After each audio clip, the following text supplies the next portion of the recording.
sommes 3 représentants des Jardins de Cocagne. Marie-Louise, qui est donc vice-présidente. Béatrice, qui est salariée des Jardins, et moi-même qui suis donc le président. Voilà. C'est une association qui est aussi un atelier chantier d'insertion. Nous avons 2 piliers fondamentaux. Le premier, c'est le maraîchage bio et la distribution en circuit court auprès d'adhérents.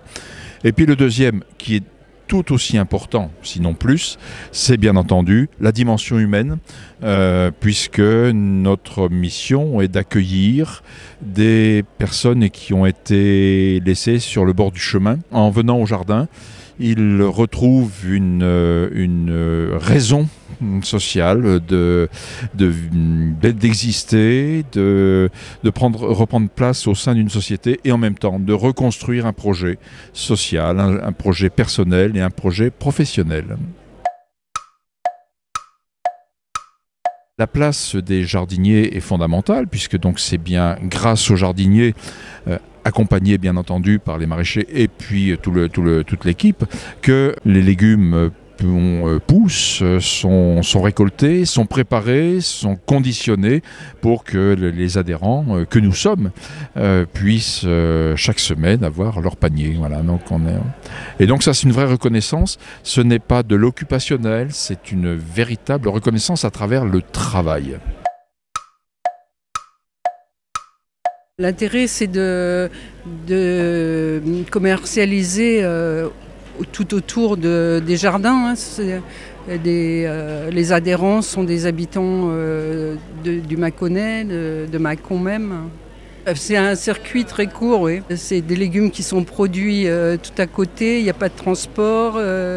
Ils sont cueillis la veille ou le jour où ils sont commercialisés. Dire des jardins de Cocagne, c'est déjà des gens très humains, avec l'accueil.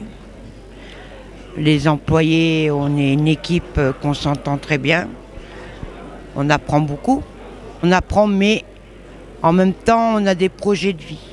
Et ça m'a remis aussi pour réapprendre le travail et tout. On existe depuis 22 ans déjà. On était précurseurs peut-être, mais...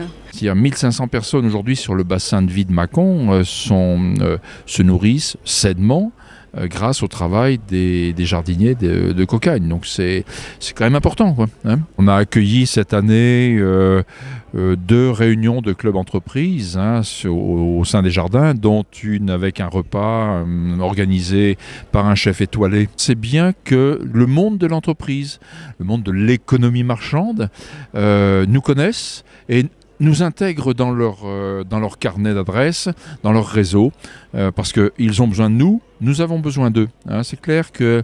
et puis nous nous positionnons aujourd'hui comme une véritable entreprise. On est vraiment des vrais acteurs économiques du territoire. Avec ceci près, c'est que la préoccupation principale et l'objet principal de notre structure, c'est l'humain. Il faut que l'on soit véritablement sur le champ de l'économie.